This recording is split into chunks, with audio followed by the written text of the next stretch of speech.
처음부터 모르고 결혼한 네가 멍청한 거지. 너 하나 꼬시는 거 너무 쉽더라. 이젠 더 이상 너랑 못 살겠으니까 빨리 도장 찍어. 17년을 함께 산 남편은 더 이상 필요 없다는 이유로 조강지쳐 아내를 헌신짝처럼 버렸습니다. 나 이제 상무야. 아무리 너의 아버지가 회장이라도 나를 쉽게 자르진 못한다고. 이혼 서류에 도장을 찍은 아내는 차에 올라타 즉시 전화를 걸었습니다. 하지만 남자는 3시간 후 깨달았죠. 자신이 함부로 대한 그 여자가 얼마나 강력한 존재였는지를. 오늘의 사연 시작합니다. 강남의 한 변호사 사무실에서 서연주는 떨리는 손으로 도장을 들었습니다. 빨리 찍어. 내가 고귀하신 회장 따님처럼 한가한 줄 알아? 옆에 앉은 남편 강민우가 짜증스럽게 시계를 보며 재촉했습니다. 연주가 도장을 내려놓으며 민우를 돌아보았습니다. 강민우, 우리가 부부로 산 세월이 10년인데 마지막까지 예의 없게 굴 거야? 예의는 무슨. 너는 참 끝까지 고귀하게 군다. 그게 질린다는 거야. 어차피 끝난 일 가지고 뭘 그렇게 질질 끌어. 민우가 차갑게 말을 잘랐습니다. 강민우, 넌 나한테 귀한 대접 해준 적도 없잖아. 은희 낳고 나서부터 늘 냉랭했잖아. 아빠가 이따위 인간이라니. 불쌍한 우리 은희. 연주의 목소리가 분노와 슬픔으로 떨렸지만 민우는 비웃듯이 코웃음을 쳤습니다. 내가 은희 걱정을 왜 해? 어차피 너희 집 재산으로 편하게 살 텐데. 하나밖에 없는 회장님 손녀딸이잖아. 안 그래? 너 정말 이런 사람이었어? 연주의 눈에 기어이 눈물이 맺혔습니다. 처음부터 모르고 결혼한 네가 멍청한 거지. 너 하나 꼬시는 거 너무 쉽더라. 변호사가 헛기침을 하며 끼어들었습니다. 두 분 진정하시고 서류부터 마무리하시죠. 변호사님, 잠깐만요. 마지막으로 할 말이 있어요. 연주가 민우를 똑바로 쳐다보았습니다. 은희가 나중에 이 사실을 알게 되면 얼마나 상처받을지 생각해 본 적 있어? 그런 상처가 돈으로 해결될 것 같아? 민우가 잠시 움찔했지만 이내 표정을 굳혔습니다. 그건 네가 알아서 할 일이야. 난 양육비나 제때 보내면 되는 거 아니야? 네가 감히 양육비를 논해? 우리 아버지 회사에서 받은 월급으로? 나 이제 상무야. 상무라고.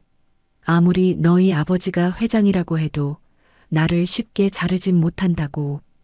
연주가 차가운 미소를 지었습니다. 그렇게 생각해? 좋아. 어디 한번 네 마음대로 되는지 두고 봐. 연주는 깊게 숨을 들이쉬고 도장을 찍었습니다. 쿵 하는 소리와 함께 붉은 인주가 종이에 선명하게 찍혔습니다. 민우도 재빨리 도장을 찍고는 서류를 챙기며 자리에서 일어났습니다. 이제 됐지? 난 먼저 간다. 민우가 문을 향해 걸어가다가 잠시 멈춰 섰습니다. 아, 이제 숨길 필요도 없잖아. 시영이가 임신했어. 축하해줘. 연주의 얼굴이 하얗게 질렸습니다. 변호사도 놀란 표정으로 민우를 쳐다보았습니다. 임신? 너 정말 인간이야? 그 여자 은희한테 언니뻘이라고. 나이 차이가 뭐? 어쩔 수 없잖아. 사랑하는 사이니까. 민우가 나간 뒤 연주는 한동안 의자에 멍하니 앉아 있었습니다. 변호사가 조심스럽게 말했습니다. 서연주 씨, 괜찮으세요? 물 좀 드릴까요? 아니에요, 괜찮아요. 감사합니다. 연주는 비틀거리며 자리에서 일어나 사무실을 나왔습니다. 엘리베이터를 타고 지하 주차장으로 내려가는 동안 연주는 벽에 기대어 가쁜 숨을 골랐습니다. 차에 올라탄 연주는 핸드폰을 꺼내 아버지 서태광에게 전화를 걸었습니다. 아버지, 저 연주예요. 방금 끝났어요. 그래, 힘들었겠구나. 강서방은 뭐라고 해? 아버지, 그 인간이 다른 여자를 임신시켰대요. 그것도 회사 후배를. 전화 너머로 서태광의 거친 숨소리가 들렸습니다. 뭐라고? 강민우, 그놈이 감히? 아버지, 그 인간 회사에서 바로 내보내주세요. 아버지가 자기를 쉽게 자르진 못할 거라고 기세가 등등하더라고요. 감히 내 딸을 버린 놈을 내가 가만히 둘 거라고 생각했다고? 걱정 마라. 다신 이 바닥에 얼씬도 못하게 할 테니. 고마워요, 아버지. 전화를 끄는 연주는 핸들을 잡은 채 눈물을 흘렸습니다. 차창 밖으로 서울의 빌딩 숲이 흐릿하게 보였습니다. 연주는 민우의 서재를 정리하던 얼마 전 그날을 다시 떠올렸습니다. 이 서랍은 왜 항상 잠겨 있지? 연주는 책상 서랍을 흔들어 보았습니다. 열쇠를 찾기 위해 민우의 옷장을 뒤지던 중 양복 안주머니에서 작은 열쇠를 발견했습니다. 서랍을 열자 낡은 가죽 노트 한 권이 나왔습니다. 첫 페이지를 펼친 순간 연주는 자신의 눈을 의심했습니다. 결혼 전략 및 투자 수익 분석이라는 제목이 적혀 있었습니다. 페이지를 넘길수록 연주의 손이 부들부들 떨렸습니다. 결혼식 비용, 장인 부담, 약 2억 원 절약, 신혼집, 처가 제공, 시세 10억 원, 승진으로 인한 연봉 상승분, 연 5천만 원, 심지어는 아내 연주의 생일 선물과 결혼기념일 여행까지 모두 숫자로 환산되어 있었습니다. 아내 생일 선물, 접대비 200만 원, 처가 명절 방문으로 용돈 수령, 회당 500만 원, 가족여행, 장인과의 관계 개선을 위한 투자. 마지막 페이지에는 총 수익이 정리되어 있었습니다. 10년간 총 투자 대비 수익 약 15억 원. 연주는 노트를 떨어뜨리고 그 자리에 무너져 앉았습니다. 이게 당신이 나랑 결혼한 이유였어? 그냥 투자였던 거야? 한참을 울던 연주는 떨리는 손으로 휴대폰 사진을 찍었습니다. 증거를 남겨야 한다는 생각뿐이었습니다. 그날 밤 연주는 딸 서은의 방문을 조용히 열었습니다. 16살 은희는 평화롭게 잠들어 있었습니다. 책상 위에는 학교 과제물과 함께 가족 사진이 놓여 있었습니다. 작년 여름휴가 때 찍은 사진이었습니다. 은아, 엄마가 바보였어. 이런 인간인 줄 모르고. 한 달 전 연주는 평소처럼 저녁 식탁을 차리고 있었습니다. 엄마, 오늘 학교에서 진로 상담했는데요. 선생님이 미대 가도 좋을 것 같다고 하셨어요. 은희가 밝게 이야기했습니다. 그래, 우리 은희가 그림에 재능이 있나 보네. 연주가 따뜻하게 웃으며 대답했습니다. 엄마도 대학 때 미술 전공했다고 했잖아요. 저도 엄마 닮은 거예요? 그런가 보네. 우리 은희는 엄마보다 더 잘할 거야. 근데 아빠는 언제 와요? 요즘 너무 늦게 들어오는 것 같아요. 응, 아빠가 승진 심사 때문에 요즘 좀 바쁜가 봐. 은희가 숙제를 하러 방으로 들어간 뒤 연주는 거실을 정리하고 있었습니다. 그때 소파에서 진동음이 들렸습니다. 민우가 두고 간 휴대폰이었습니다.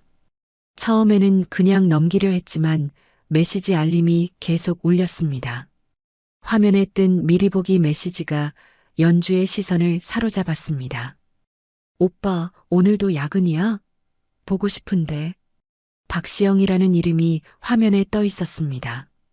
연주의 가슴이 철렁 내려앉았습니다. 박시영은 민우 회사의 후배 직원이었습니다. 회사 행사 때 몇 번 본 적이 있는 젊고 예쁜 여자였습니다. 연주는 떨리는 손으로 휴대폰을 들어 잠금을 풀었습니다. 민우는 항상 같은 비밀번호를 썼고 연주도 알고 있었습니다. 메시지를 열자 2년이 넘는 동안 지속된 수천 개의 대화가 나타났습니다. 어제는 정말 좋았어. 오빠가 준 목걸이 너무 예뻐. 오빠 정말 이혼할 거지? 이혼하면 우리 둘 다 회사 그만둬야겠지? 당신 와이프가 우릴 가만두겠어? 연주는 다리에 힘이 빠져 소파에 주저앉았습니다. 사진첩을 열어보니 박시영과 찍은 사진들이 가득했습니다. 호텔, 레스토랑, 갑자기 출장이 생겼다던 제주도 사진도 있었습니다. 출장이 아니라 그 여자랑 여행 간 거였어? 연주의 목소리가 배신감으로 떨렸습니다. 그때 은희가 방에서 나왔습니다. 엄마, 목마른데 물 좀. 엄마, 왜 그래요? 무슨 일 있어요? 연주는 황급히 휴대폰을 내려놓고 눈물을 닦았습니다. 아무것도 아니야. 우리 은희 왜 깼어? 엄마가 물 가져다 줄게. 얼른 들어가. 그날 밤 연주는 거실 소파에 앉아 새벽 2시까지 민우를 기다렸습니다. 테이블 위에는 민우의 휴대폰이 마치 시한폭탄처럼 놓여 있었습니다. 현관문이 열리고 민우가 들어왔습니다. 아직 안 잤어? 왜 불도 안 끄고? 연주가 휴대폰을 들어 보였습니다. 강민우, 이거 설명 좀 해줄래? 민우의 표정이 순간 경직되었습니다. 뭐야, 내 휴대폰까지 몰래 보는 거야? 뭘 설명해? 네가 회장 딸이라고 해서 내 직장 상사라도 돼? 이건 사생활 침해야. 사생활이라니? 우린 부부야. 바람핀 걸 들킨 인간이 어떻게 이렇게 뻔뻔해? 민우가 넥타이를 거칠게 풀며 맞은편 소파에 앉았습니다. 결국 들켰네. 차라리 잘 됐다. 뭐, 그게 지금 할 소리야? 민우가 담담하게 말했습니다. 그래, 맞아. 시영이랑 사귀고 있어. 2년쯤 됐나? 근데 뭐 어쩔래? 이혼해달라고? 너 미안하다는 말도 없어? 네가 나한테 어떻게 그래? 우리 은희도 있는데. 민우가 차갑게 웃었습니다. 내가 왜 미안해야 돼? 너랑 결혼 생활이 얼마나 지겨웠는지 알아?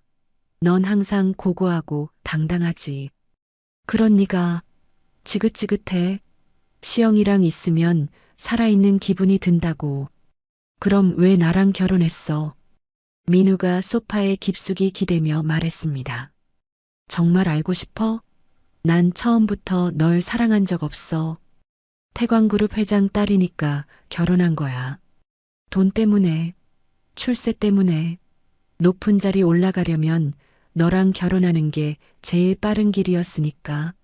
처음에 널 만났을 때 네가 회장 딸인 걸 모르는 척했지만 사실 다 알고 있었어. 대학 때부터 싹 다 계획이었지. 네가 나 좋다고 매달리는데 어찌나 쉽던지. 연주의 눈에서 뜨거운 눈물이 흘러내렸습니다. 어떻게 사람이 그럴 수가 있어? 은희를 낳은 것까지도 네 계산이었어? 민우가 잠시 말을 멈추었다가 대답했습니다. 은희는 뭐 어쩔 수 없이 생긴 거지.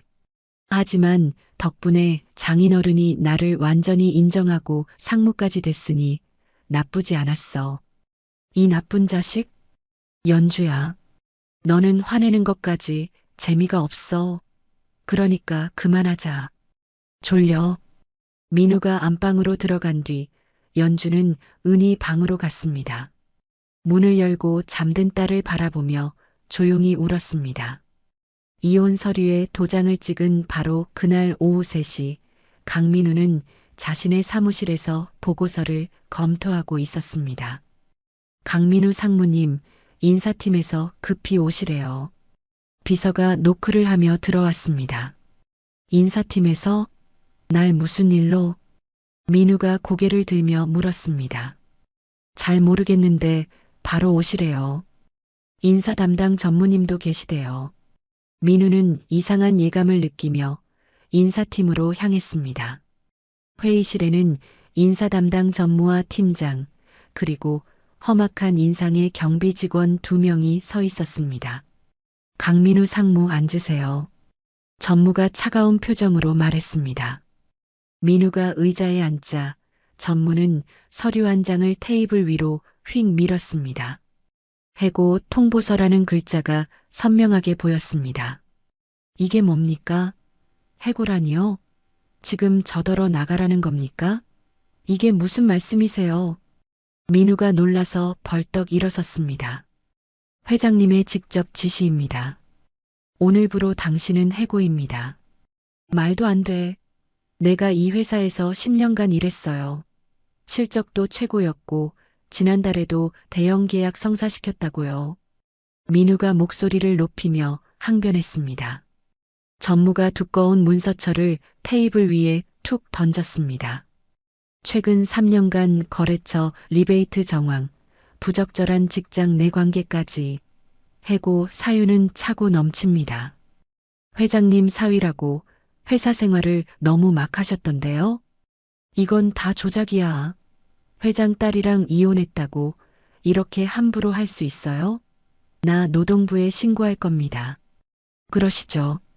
하지만 모든 증거는 이미 확보되어 있습니다. 30분 줄 테니 개인 물품 정리하고 나가세요. 민우가 분노에 찬 얼굴로 전무를 노려보았습니다. 연주가 시킨 거죠? 그년이 아버지한테 부탁한 거 맞죠? 말 조심하세요. 회장님과 연주 씨를 함부로 부르지 마시죠. 경비 직원들이 민우의 양옆에 바짝 다가섰습니다. 시간이 없습니다. 사무실로 가서 짐 정리하세요. 민우는 치를 떨며 사무실로 돌아갔습니다. 동료들이 유리창 너머로 수군대며 지켜보는 가운데 민우는 서랍을 열어 물건들을 상자에 거칠게 담았습니다. 강민우 상무님, 이게 어떻게 된 일이에요? 평소 친하게 지내던 김 과장이 조심스럽게 다가왔습니다. 김 과장, 나중에 연락할게. 이건 부당해고야. 장인이 날 함정에 빠뜨린 거라고. 민우는 상자를 들고 엘리베이터로 향했습니다. 로비를 지나 회사를 나서는 순간 출입증이 자동으로 비활성화되었습니다. 주차장에 도착한 민우는 차에 짐을 싣고 거칠게 운전대를 내리쳤습니다. 곧바로 연주에게 전화를 걸었습니다. 서연주, 네가 시킨 거지. 이게 진짜 치사하게. 연주의 차분하다 못해 싸늘한 목소리가 들려왔습니다. 그래, 드디어 내 자리를 찾았네. 축하해. 내가 그 회사에서 얼마나 열심히 일했는데 회장 딸이라고 해서 이렇게 사람을 쉽게 잘라. 열심히? 날 등에 업고 승진하고 회사 돈으로 애인이랑 놀러 다닌 게 열심히 일한 거야? 너 내가 가만 안 둬. 노동부에 신고할 거야. 연주가 한숨을 쉬며 말했습니다. 민우야, 넌 가족을 위해 뭘 했니? 이제 그만 현실을 받아들여. 아무것도 없는 지금 네 모습, 그게 네 진짜 처지니까. 전화가 끊어졌습니다. 민우는 핸드폰을 던질 듯 쥐었다가 주차장에서 한참을 멍하니 서 있었습니다. 그는 즉시 회사 동료들에게 연락하기 시작했습니다. 이 부장님, 저 강민우입니다. 태광그룹에서 20년 일한 사람을 이렇게 내쫓아요. 이혼하니까 바로 해고라니. 그날 저녁 민우는 단골 술집에 지인들을 불러 모았습니다. 형님들, 회장 딸이랑 이혼했다고 하루아침에 해고해요. 이게 말이 됩니까? 술에 취한 민우는 계속해서 자신이 피해자라고 주장했습니다. 내가 그 집안 덕 좀 봤지만 나도 뼈 빠지게 일했어. 실적도 좋았고 능력도 인정받았다고. 근데 이혼하니까 바로 토사구팽이야. 이혼이 확정되고 일주일 후 연주는 친정집에서 짐을 정리하고 있었습니다. 결혼할 때 가져온 물건들을 하나씩 꺼내보던 중 연주는 중요한 것이 없어진 것을 발견했습니다. 내 자화상이 어디 갔지? 그것은 대학 시절 처음으로 그린 자화상으로 연주가 가장 아끼는 작품이었습니다. 꿈 많던 20살의 자신이 담긴 세상에 하나뿐인 그림이었습니다. 연주는 민우에게 전화를 걸었습니다. 내 자화상 어디 있어? 대학 때 그린 그림 말이야. 아, 그거 버렸는데. 민우의 무심한 대답이 돌아왔습니다. 뭐, 버렸다고? 그게 나한테 얼마나 소중한지 알면서 돈도 안 되는 그림 쪼가리가 뭐가 소중해? 집만 되고 자리만 차지하는 쓰레기지. 네가 이렇게 슬퍼할 줄 알고 버렸지. 연주는 말을 잇지 못했습니다. 자신이 민우 때문에 포기했던 젊은 날의 꿈이 담긴 그림을 쓰레기라고 부르는 민우에게 더 이상 할 말이 없었습니다. 며칠 후 오후 초인종이 요란하게 울렸습니다. 연주가 문을 여니 시어머니였던 강옥희가 팔짱을 낀 채 서 있었습니다. 어머님, 어쩐 일이세요? 연주가 당황하며 물었습니다. 이제 남이 된 사이에 무슨 어머님이야. 들어가서 얘기 좀 하자. 오키는 거실 소파에 거만하게 앉았습니다. 커피는 필요 없어. 본론만 말할게. 네, 말씀하세요. 오키가 날카로운 눈빛으로 연주를 쏘아보며 말했습니다. 우리 민우가 10년간 너희 집구석 뒤치다꺼리 하느라 젊음을 다 바쳤어. 이렇게 이혼할 거면 보상을 단단히 해야지. 보상이요? 무슨 말씀이세요? 재산 분할 말이야. 네가 살던 그 아파트 당장 우리 민우한테 넘겨. 어디 그것뿐인 줄 알아? 매달 생활비도 5천만 원씩 꼬박꼬박 보내. 연주가 어이없다는 표정으로 대답했습니다. 어머님, 민우가 먼저 불륜을 저질렀어요. 그리고 민우는 자기가 번 돈 펑펑 쓰며 살았어요. 제가 왜 보상을 해야 하죠? 불륜은 무슨, 네가 먼저 이혼하자고 했잖아. 그것도 모자라서 우리 아들을 잘 다니던 회사에서 쫓아내. 아무리 회장 딸이라도 그건 월권이지. 민우가 다른 여자를 임신까지 시켰어요. 그런 파렴치한 인간한테 제가 뭘 더 줘야 한다는 거예요? 오키가 테이블을 손바닥으로 내리치며 소리쳤습니다. 그래도 민우는 은희 아빠인데 이렇게 매정하게 굴 수 있어? 우리 민우가 그동안 내 집안 비위 맞추느라 얼마나 고생했는데. 어머님, 장인 회사에서 편하게 승진하고 회사 돈으로 여자랑 놀아난 게 고생이에요? 인연이 정말 우리 아들이 내 집안 덕 좀 봤으면 어때? 그것도 다 능력이고 속은 네가 등신이지. 오키가 벌떡 일어서며 말했습니다. 좋아, 안 주면 내가 가만 안 있어. 회장 딸이 남편을 빈털터리로 쫓아냈다고 기사라도 낼 거야. 오키는 집을 나서자마자 휴대폰을 꺼냈고 소문은 빠르게 퍼졌습니다. 연주가 마트에 가면 사람들이 수군거렸고 아파트 엘리베이터에서도 이웃들의 싸늘한 시선을 느껴야 했습니다. 저 사람이 그 회장 딸이래. 남편을 버렸다며? 돈이 많으면 다야? 무섭네, 무서워. 무엇보다 가장 힘든 것은 딸 서은이와의 관계였습니다. 은희는 부모의 갑작스러운 이혼에 큰 충격을 받았습니다. 엄마, 갑자기 왜 이혼한 거예요? 아빠가 뭘 그렇게 잘못했어요? 은희가 저녁 식탁에서 물었습니다. 연주는 딸을 바라보며 말을 골랐습니다. 은아, 어른들 일은 복잡해. 엄마랑 아빠가 서로 맞지 않아서. 맞지 않는다는 게 뭐예요? 작년까지만 해도 괜찮았잖아요. 가족여행도 갔고 아빠가 엄마 생일 선물도 사줬잖아요. 은아, 친구들이 물어봐요. 왜 부모님이 이혼했냐고. 저도 모르겠어요. 뭐라고 대답해야 할지. 은희의 눈에 눈물이 맺혔습니다. 연주는 16살 딸에게 아버지의 불륜을 어떻게 설명해야 할지 막막했습니다. 은아, 엄마가 정말 미안해. 미안하다는 말만 하지 말고 이유를 말해줘요. 도대체 왜 그런 거예요? 나도 알 건 알아야죠. 연주가 차마 대답하지 못하자 은희는 저녁도 먹지 않고 방으로 들어가 버렸습니다. 연주가 문을 두드려도 대답이 없었습니다. 은아, 문 좀 열어봐. 응? 혼자 있고 싶어요. 그냥 놔둬요. 며칠 후 밤 은희는 아빠에게 전화를 걸었습니다. 아빠, 나 은희야. 은하, 우리 딸. 아빠 목소리 듣고 싶었지? 아빠도 은희 너무 보고 싶어. 아빠, 정말 왜 이혼한 거예요? 엄마는 제대로 말 안 해줘요. 민우가 깊은 한숨을 쉬며 말했습니다. 은하, 아빠도 잘 모르겠어. 엄마가 갑자기 이혼하자고 해서 아빠도 너무 당황했어. 정말요? 엄마가 먼저 그런 거예요? 그래. 아빠는 은희랑 엄마랑 계속 함께 살고 싶었는데 엄마가 싫다고 했어. 할아버지 회사에서도 아빠를 쫓아냈고. 할아버지가요? 왜요? 민우가 목소리를 낮추며 말했습니다. 은하, 엄마는 회장님 딸이잖아. 그 집안 사람들은 원래 자기들 마음에 안 들면 다 버려.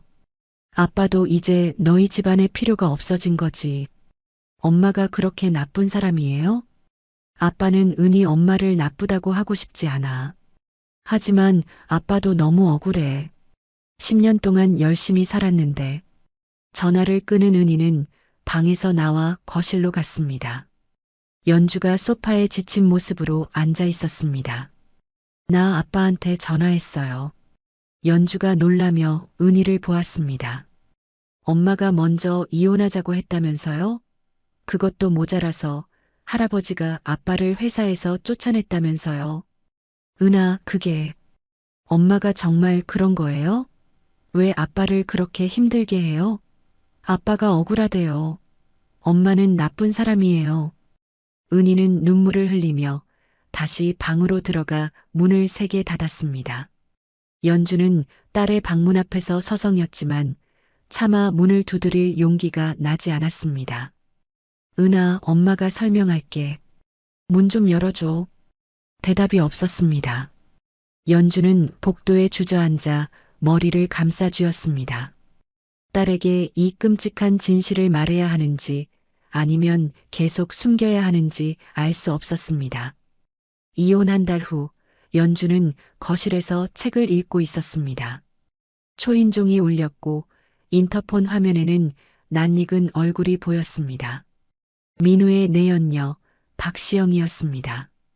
연주는 한참을 망설이다가 문을 열었습니다.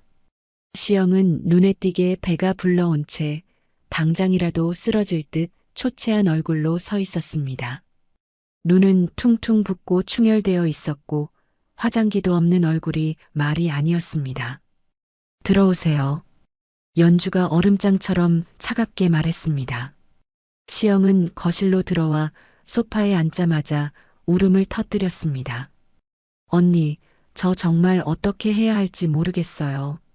흑흑, 언니라고 부르지 마세요. 우리 사이에 그런 호칭은 어울리지 않아요.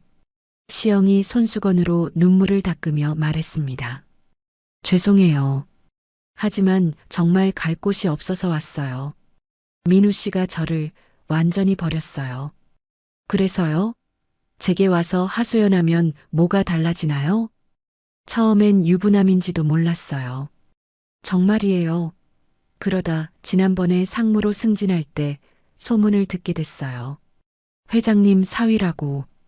유부남인 줄도 몰랐다는 말에 연주는 머리를 한 대 맞은 것 같았습니다. 그게 정말이에요? 언니, 제가 누구 앞이라고 거짓말을 하겠어요. 이제 와서 알게 됐지만 저처럼 당한 신입사원이 한둘이 아니더라고요. 민우의 바람이 처음이 아니었다는 것을 알게 된 연주는 눈을 질끈 감았습니다. 연주가 아무 말 없이 시영을 쳐다보자 시영은 더 절박하게 말하기 시작했습니다. 유부남이란 걸 알게 됐을 때는 너무 늦었어요. 임신을 했으니까요. 정말 죄송해요. 제가 언니한테 정말 큰 상처를 드린 거죠? 시영이 불룩한 배를 쓰다듬으며 울먹였습니다. 이혼하자마자 전화도 안 받아요. 민우 씨가 해고되면서 저도 눈치 보여서 회사도 그만뒀어요. 임신한 몸으로 어디 가서 일해요? 저 정말 죽을 것 같아요. 연주는 시영을 바라보며 복잡한 표정을 지었습니다. 이 여자는 자신의 가정을 파괴한 장본인이었지만 동시에 민우에게 속은 또 다른 피해자였습니다. 박시영 씨, 그 사람은 처음부터 당신을 사랑한 게 아니에요. 그저 젊고 예쁜 여자가, 자기 기분 맞춰줄 여자가 필요했을 뿐이에요. 연주가 한숨을 내쉬며 일어섰습니다. 당신도 이용당한 거예요. 나처럼. 시영이 흐느끼며 고개를 숙였습니다. 그럼 저는 어떻게 해요? 이 아이는 어떻게 키워요? 그건 당신이 결정할 일이에요. 당신도 속았다는 사실은 안타깝지만 저는 더 이상 관여하고 싶지 않아요. 시영이 비틀거리며 일어났습니다. 언니, 우리 둘 다 피해자잖아요. 맞아요. 하지만 전 이제 그 사람과 상관없는 사람이에요. 당신도 빨리 정리하는 게 좋을 거예요. 시영이 나간 후 연주는 현관문을 닫고 벽에 기댄 채 긴 한숨을 쉬었습니다. 다음 날 민우에게서 문자가 왔습니다. 시영이가 찾아갔다며? 만나서 얘기 좀 하자. 연주는 며칠을 고민하다가 결국 만나기로 했습니다. 강남의 한 카페, 민우는 구석자리에 앉아 있었습니다. 해고 후 한 달 만에 본 민우는 초라하기 짝이 없었습니다. 양복은 구겨져 있었고 면도도 제대로 하지 않아 턱이 거뭇했습니다. 하지만 눈빛만은 여전히 교활하게 번들거렸습니다. 왔네. 민우가 비웃듯이 말했습니다. 할 말이 뭐야? 연주가 맞은편에 앉으며 물었습니다. 간단해. 10억? 합의금으로 10억 받고 조용히 끝낼게. 합의금 10억? 강민우 네가 지금 나더러 합의금을 달라는 거야? 그래. 내가 10년 동안 내 남편 노릇한 값이야. 그리고 앞으로 시영이 일이며 뭐며 입도 다물고 살 테니까. 연주가 어이없다는 듯 웃었습니다. 정신이 나갔구나. 네가 불륜 저지르고 나한테 돈을 달라고? 불륜? 증거 있어? 시영이 그 계집의 말만 믿고? 그리고 너의 아버지가 날 부당하게 해고한 건? 그건 불법이야. 내가 가만 안 있어. 부당해고가 아니야. 네가 회사에서 저지른 일들, 횡령의 리베이트까지 증거 다 있어. 민우가 테이블을 치며 목소리를 높였습니다. 그래. 그럼 어디 한번 해보자. 재벌 딸이 순진한 남편 이용해 먹고 버렸다고 언론에 다 풀어줄게. 내 아버지 회사 이미지 바닥에 처박히는 거 한순간이야. 협박이야? 협박이 아니라 경고야. 난 이제 잃을 게 없거든. 근데 너랑 내 아버지는 잃을 게 아주 많잖아. 안 그래? 연주가 차갑게 쳐다보며 일어섰습니다. 마음대로 해. 난 떳떳해. 며칠 후 온갖 온라인 커뮤니티에 자극적인 글이 올라왔습니다. 충격. 재벌 딸에게 10년간 이용당하고 버림받은 남편의 눈물. 글은 순식간에 퍼졌고 댓글이 수백 개씩 달렸습니다. 역시 재벌은 다르네. 사람이 아니라 물건 취급하네. 돈이면 다 되는구나. 남편을 저렇게 버리다니. 저 남편 너무 불쌍하다. 10년 청춘 바쳤는데. 연주의 사진과 함께 태광그룹 회장 딸이라는 신상까지 공개되었습니다. 회사 홍보팀에서 다급하게 연락이 왔습니다. 연주 씨, 이 글 보셨어요? 회사 이미지에 타격이 너무 커요. 주가까지 영향이 갈 것 같아요. 죄송합니다. 제가 어떻게든 처리해 보겠습니다. 하지만 상황은 점점 악화되었습니다. 일주일 후 은희가 다니는 학교 정문. 하교 시간이 되어 은희가 친구들과 나오는 순간 어디선가 기자 2명이 달려들었습니다. 학생, 서은 학생 맞죠? 수십 개의 플래시가 동시에 터졌습니다. 누구세요? 왜 이러세요? 은희가 놀라서 뒤로 물러섰습니다. 아버지가 억울하게 해고당했다는데 사실인가요? 엄마가 재벌이라서 아빠를 버렸다는 게 맞나요? 할아버지가 회장이라서 아빠를 괴롭혔다는데 한 말씀만 해주세요. 기자들의 공격적인 질문이 쏟아졌고 은희는 겁에 질려 손으로 얼굴을 가리며 울기 시작했습니다. 하지 마세요.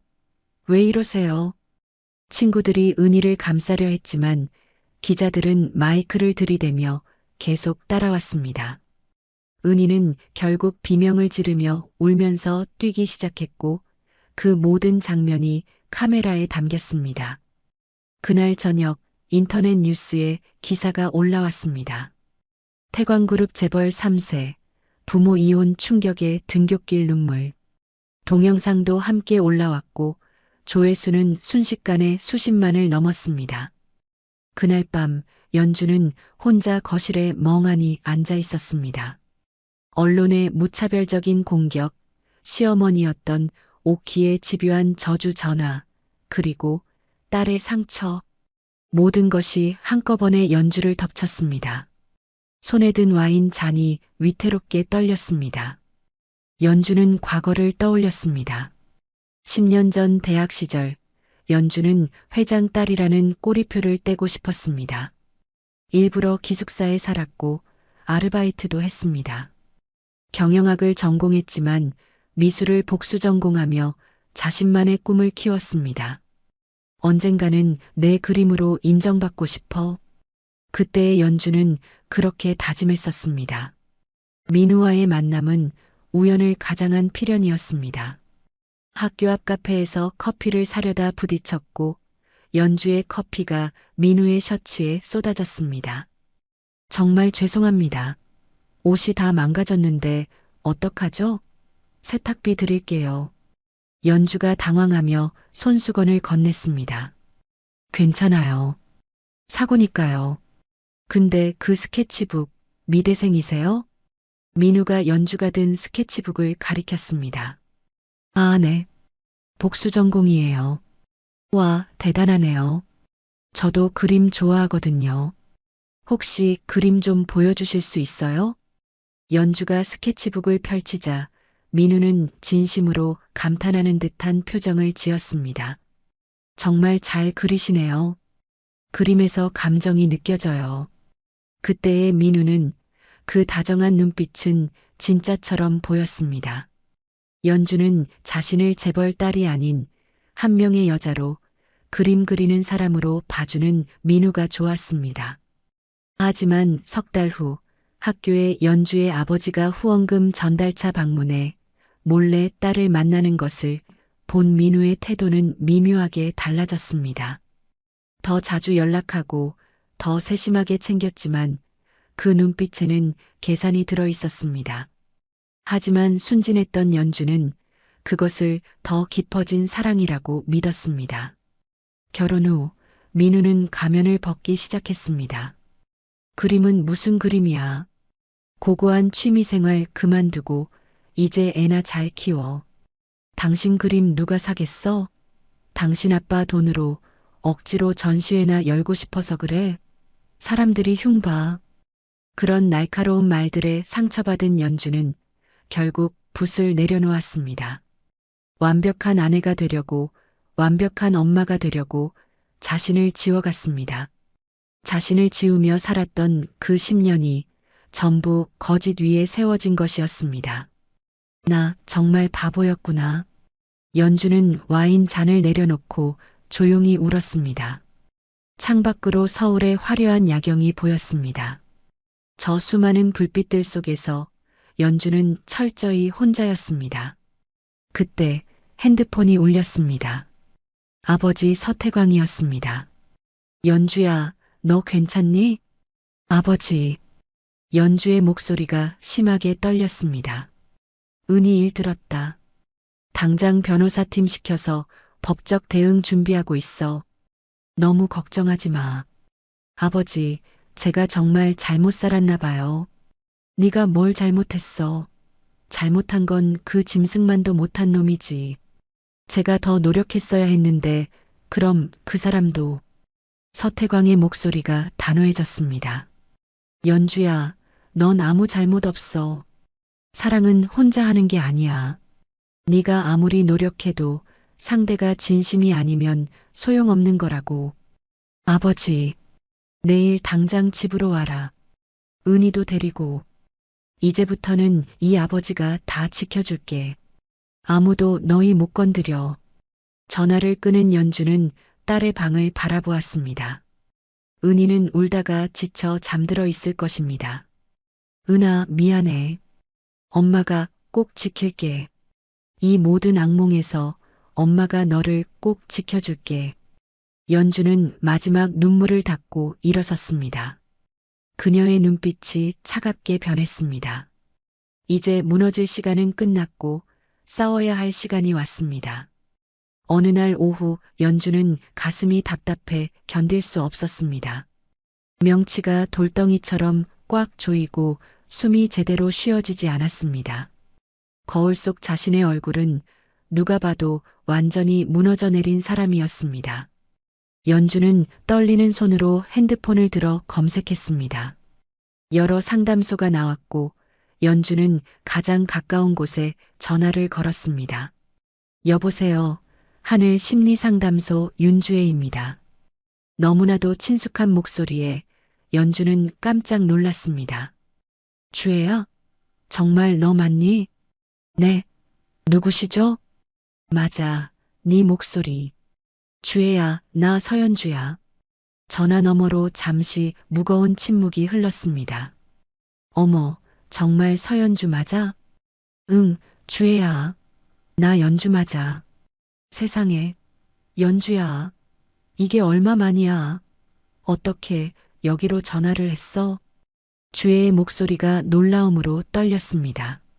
나 상담 받고 싶어서. 근데 주혜야, 네가 심리상담사였구나. 연주야, 지금 바로 올 수 있어? 응, 갈게. 연주는 재킷을 걸치고 상담소로 향했습니다. 문을 열고 들어서자 주혜가 달려나와 연주를 꽉 껴안았습니다. 연주야, 정말 오랜만이다. 이게 얼마만이야. 주혜의 따뜻한 품에서 연주는 그만 참았던 눈물을 터뜨렸습니다. 주혜야, 나 정말 어떡해. 괜찮아, 연주야. 울어도 돼. 여긴 안전한 곳이야. 주혜가 연주를 상담실로 안내했습니다. 부드러운 조명과 편안한 소파가 있는 아늑한 공간이었습니다. 앉아. 천천히 말해줘. 무슨 일이 있었는지. 주혜가 연주의 맞은편에 앉으며 따뜻하게 말했습니다. 연주는 가쁜 숨을 고르며 입을 열었습니다. 남편이 바람 폈어. 아니, 처음부터 내 배경 보고 돈 때문에 결혼했대. 뭐? 주혜의 얼굴이 굳어졌습니다. 우리의 결혼이 그 사람한텐 투자였어. 노트에 다 적혀 있더라. 나랑 결혼해서 얼마를 벌었고 얼마 이득을 받는지. 연주의 목소리가 분노와 슬픔으로 격렬하게 떨렸습니다. 그래서 이혼했어? 응. 그런데 아빠가 그 인간을 회사에서 해고시켰거든. 그랬더니 인터넷에 내가 재벌 딸이라서 남편을 버렸다고. 연주가 두 손으로 얼굴을 감쌌습니다. 우리 은희가 학교 앞에서 기자들한테 둘러싸여서 울면서 도망쳤고 그 동영상이 인터넷에 다 퍼졌어. 연주야, 주혜야, 나 숨을 못 쉬겠어. 가슴이 너무 답답해. 다 내 탓 같아. 연주가 눈물 어린 눈으로 주혜를 바라보며 물었습니다. 주혜는 한참 동안 연주의 손을 잡고 있다가 천천히 입을 열었습니다. 연주야, 사실 나도 10년 전에 이혼했어. 뭐? 연주가 놀라서 고개를 들었습니다. 남편이 회사 동료랑 바람 폈어. 너희 남편처럼. 주혜가 쓴웃음을 지었습니다. 그때 나도 너처럼 세상이 무너지는 것 같았어. 매일 울고 나 자신을 탓하고 정말 미칠 것 같았어. 주혜야. 근데 지금 돌이켜보니까 그게 끝이 아니라 시작이었어. 연주야, 너도 할 수 있어. 연주가 고개를 저었습니다. 난 모든 게 무너졌어. 나는 아무것도 아니야. 아니야. 넌 서연주야. 태광그룹 회장 딸도 아니고 강민우 아내도 아니고 은희 엄마이기 이전에 그냥 서연주. 이제부터 그걸 찾아가는 거야. 내가 옆에서 꼭 도와줄게. 주애가 따뜻하게 웃으며 말했습니다. 다음 주부터 정기적으로 만나자. 천천히 조금씩 너 자신을 찾아가는 거야. 나랑 약속해. 연주가 눈물을 닦으며 고개를 끄덕였습니다. 일주일 후 연주는 다시 주애의 상담실을 찾았습니다. 이번에는 처음보다 조금 더 편안한 마음으로 문을 열었습니다. 왔구나. 이번 주는 어땠어? 주애가 소파를 가리키며 물었습니다. 비슷해. 여전히 힘들고 뭘 해야 할지 모르겠어. 연주가 앉으며 대답했습니다. 연주야, 오늘은 내게 질문을 하나 할 거야. 네가 진짜 좋아하는 게 뭐야? 좋아하는 거? 연주가 어리둥절한 표정을 지었습니다. 응. 네가 진짜로 마음 깊은 곳에서 하고 싶은 게 뭐야? 남편이나 은이나 시댁 식구들 말고 오로지 너 서연주를 위한 것. 연주는 한참 동안 대답하지 못했습니다. 머릿속이 새하얗게 비어버린 것 같았습니다. 잘 모르겠어. 모르는 게 정상이야. 10년 동안 너를 지우고 살았으니까. 괜찮아. 천천히 생각해봐. 결혼 전에는 그림 그리는 걸 좋아했어. 연주가 조심스럽게 말했습니다. 그림? 응. 대학 때 미술을 복수 전공했거든. 언젠가 내 그림으로 전시회를 열고 싶었어. 그게 꿈이었어. 연주의 눈빛이 아주 잠깐 희미하게 반짝였습니다. 그럼 지금도 그림 그려? 아니, 결혼하고 나서 민우가 그만두라고 했어. 그런 거 할 시간에 애나 잘 키우라고. 그래서 연주의 목소리가 다시 작아졌습니다. 연주야, 이번 주 과제 줄게. 그림 그려봐. 뭐든 좋아. 크레파스로 낙서해도 돼. 네가 하고 싶은 대로, 내 마음 가는 대로. 연주는 집으로 돌아와 한참 동안 망설였습니다. 결혼 전 쓰던 미술 도구 상자가 창고 깊숙이 먼지를 뒤집어 쓴 채 놓여 있었습니다. 상자를 열자 오래된 물감과 붓들이 나왔습니다. 연주는 캔버스를 꺼내 거실에 세웠습니다. 오랜만에 붓을 잡자 손이 떨렸습니다. 뭘 그려야 하지? 연주는 한참을 백지 앞에 앉아 있다가 천천히 붓을 움직이기 시작했습니다. 검은색, 파란색, 어두운 색들이 캔버스에 스며들고 거친 형태가 만들어졌습니다. 시간 가는 줄 몰랐습니다. 엄마, 은희가 방에서 나와 연주를 불렀습니다. 응? 은아? 연주가 고개를 들었습니다. 엄마 뭐해? 그림 그려? 응, 그냥 오랜만에. 은희가 캠퍼스를 들여다보았습니다. 어둡고 거친 폭풍우 치는 바다 위에 작은 배 한 척이 위태롭게 그려져 있었습니다. 엄마가 그림 그리는 거 처음 봐. 은희가 조용히 말했습니다. 엄마도 아주 오랜만이야. 그날 밤 서태광이 연주의 방을 찾았습니다. 문을 열자 캠퍼스 앞에 앉아 있는 딸의 뒷모습이 보였습니다. 아버지, 언제 오셨어요? 연주가 놀라서 일어났습니다. 그림 그리고 있었구나. 오랜만이네. 서태광이 캠퍼스를 바라보며 말했습니다. 예전에 그리던 거 생각나서요. 얼굴이 좋아 보인다. 네가 그림 그릴 때가 제일 행복해 보였는데. 서태광이 딸의 어깨를 가볍게 두드렸습니다. 아버지, 연주야, 이제 좀 괜찮아 보이는구나. 다행이다. 혹시 회사 일 좀 도와줄 수 있을까? 회사요? 연주가 놀라서 아버지를 쳐다보았습니다. 우리 호텔 로비 리뉴얼 프로젝트가 있는데 브랜딩 팀에서 디자인 아이디어가 영 시원찮은가 봐. 내 미술 전공이 도움이 될 것 같아서 그런다. 아버지, 저는 실무 경험도 없고 회장 딸이라고 사람들이 수군거릴 거예요. 연주가 망설이자 은희가 옆에서 끼어들었습니다. 엄마 해봐요. 엄마 그림 재능 있잖아요. 연주가 딸을 놀라서 바라보았습니다. 그럴까? 연주는 다음날 주애를 만났습니다. 아버지가 회사 일을 도와달라고 하셨어.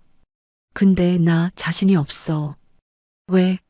실무 경험도 없고 회장 딸이라고 다들 뒤에서 손가락질할 것 같아. 잘해내지 못하면 더 비웃을 거야.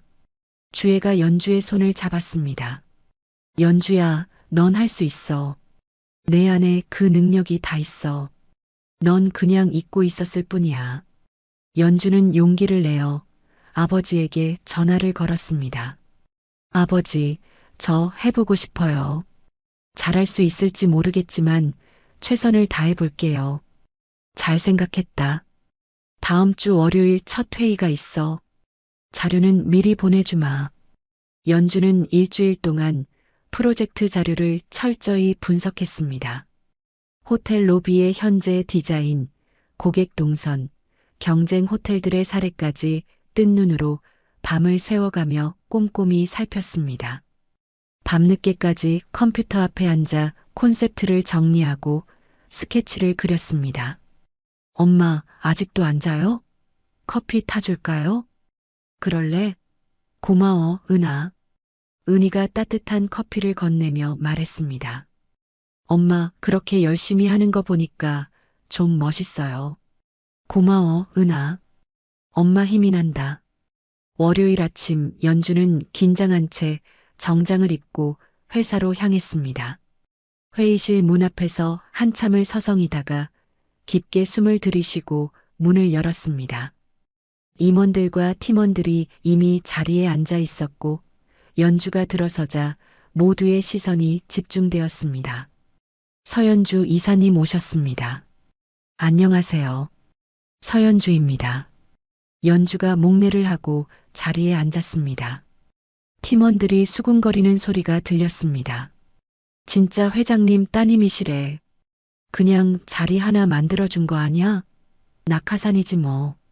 연주는 그 소리들을 애써 무시하고 준비해온 자료를 펼쳤습니다. 그럼 호텔 로비 리뉴얼 프로젝트의 회의를 시작하겠습니다. 브랜딩 팀장이 회의를 시작했습니다. 현재 우리 호텔 로비는 고객 만족도 조사 결과 차갑고 위압감이 든다는 의견이 많았습니다. 팀장이 자료를 넘기며 설명했습니다. 그래서 이번 리뉴얼의 목표는 고급스러움을 유지하면서도 따뜻한 느낌을 주는 것입니다. 혹시 좋은 의견 있으신 분? 임원들이 몇 가지 의견을 냈지만 비슷한 호텔의 가구를 바꾸는 정도의 평범한 인테리어 변경안들 뿐이었습니다. 연주가 조심스럽게 손을 들었습니다. 저 말씀드려도 될까요? 네, 서 이사님. 말씀하세요. 연주가 일어서서 준비해온 자료를 스크린에 띄웠습니다. 고객에게 따뜻한 감성을 전달하려면 단순한 인테리어 변경이 아니라 예술 작품을 적극적으로 활용하는 건 어떨까요? 팀원들이 고개를 갸웃거렸습니다. 로비 전체를 하나의 갤러리처럼 꾸미는 겁니다. 이 콘셉트에 맞는 작가들 리스트와 구체적인 설치안을 준비해 왔습니다. 연주가 긴장했지만 자신 있게 설명을 이어갔습니다. 자료에는 국내외 유명 작가들의 작품 사진과 함께 호텔 로비에 어울리는 배치도까지 꼼꼼하게 정리되어 있었습니다. 이렇게 하면 우리 호텔만의 확실한 정체성을 만들 수 있고 고객들에게 차별화된 감성적인 경험을 제공할 수 있습니다. 단순히 머무는 공간이 아니라 예술을 경험하는 공간으로 만드는 거죠. 회의실이 순간 조용해졌습니다. 팀장이 자료를 자세히 들여다보며 고개를 끄덕였습니다. 좋은 아이디어네요. 아주 신선하고 차별화가 됩니다. 임원 한 명이 손을 들었습니다. 서 이사님, 그렇게 되면 예산이 만만치 않을 텐데요. 예산안도 준비했습니다. 기존 인테리어를 전면 교체하는 비용과 비교했을 때 큰 차이가 없습니다. 특히 재능 있는 신진 작가들과 협업하면 오히려 합리적인 가격에 더 높은 수준의 공간을 만들 수 있습니다. 연주가 침착하게 대답했습니다. 회의가 끝나고 연주가 자리를 정리하는데 한 남자가 다가왔습니다. 안녕하세요. 저는 협력업체 공간기획의 한재욱 실장이라고 합니다. 남자가 명함을 건넸습니다. 아, 안녕하세요. 서연주입니다. 연주가 명함을 받으며 인사했습니다. 오늘 발표 정말 인상 깊었습니다. 준비를 정말 많이 하신 게 느껴졌습니다. 감사합니다. 좋게 봐주셔서요. 좋은 프로젝트가 될 것 같습니다. 꼭 함께 일하게 되길 바랍니다. 재욱이 따뜻하게 웃으며 회의실을 나갔습니다. 연주는 한재욱 씨의 명함을 손에 쥔 채 조심스럽게 미소 지었습니다. 오랜만에 느껴보는 자신의 능력으로 인정받는 기분이었습니다. 석 달이 흘렀습니다. 태광그룹 본사 호텔 로비는 완전히 새로운 공간으로 탄생했습니다. 차갑고 무거웠던 대리석 공간은 이제 예술과 감성이 살아 숨쉬는 따뜻한 곳이 되었습니다. 언론 공개일 기자들과 업계 관계자들이 로비를 가득 메웠습니다. 와, 정말 인상적인데요? 호텔 로비가 아니라 갤러리 같아요. 방문객들의 감탄이 여기저기서 터져나왔습니다. 발표회장에는 임원들과 직원들, 그리고 서태광도 진중한 표정으로 자리하고 있었습니다. 연주는 무대 위에 섰습니다. 손에 쥔 마이크가 미세하게 떨렸지만 연주는 깊게 숨을 들이쉬며 입을 열었습니다. 안녕하세요. 이번 호텔 리뉴얼 프로젝트를 담당한 서연주입니다. 저희가 이번 리뉴얼에서 가장 중점을 둔 것은 고객과의 감성적 연결입니다. 연주의 목소리는 처음엔 조금 떨렸지만 준비한 내용을 이야기하며 점점 안정되어 갔습니다. 호텔은 단순히 머무는 공간이 아니에요. 여행의 추억이 시작되는 곳이고 소중한 사람들과 특별한 순간을 나누는 곳이죠. 그렇기에 우리는 고객들에게 감성적인 경험을 제공해야 한다고 생각했어요. 고객의 마음을 움직이는 브랜드, 그것이 우리가 추구하는 방향입니다. 연주가 발표를 마치자 우레와 같은 박수가 터져나왔습니다. 회장님 따님이 이렇게 실력이 있으신 줄 몰랐어요. 준비를 엄청나게 하셨네요.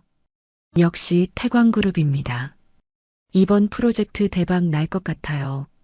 서태광은 무표정한 얼굴로 앉아 있었지만 굳게 담은 입가와 눈가에는 미세한 떨림이 있었습니다.